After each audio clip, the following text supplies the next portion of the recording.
Hello guys, welcome to my vlog. So nandito po tayo ngayon sa boundary ng Tanay at saka Santa Maria, Real Quezon. So ito po yung papasok ng area. Yan po. Tapos Marilaki Highway. Hello guys, so nandito na po tayo sa loob ng area.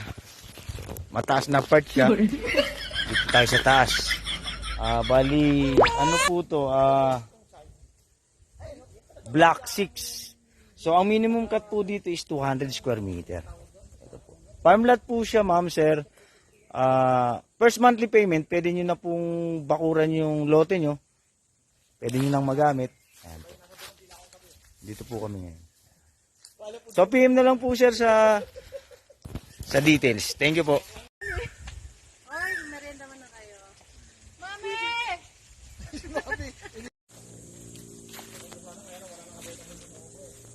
Lot area po dito sa taas. So per square meter po dito is 2,500. Meron po silang cut na 500 square meter. Sa block 6 naman po is 200 square meter. Yan po siya. Marami pong tanim, marami pong fruit bearing. Kung matapat po sa inyo yung halaman, sa inyo na po yun.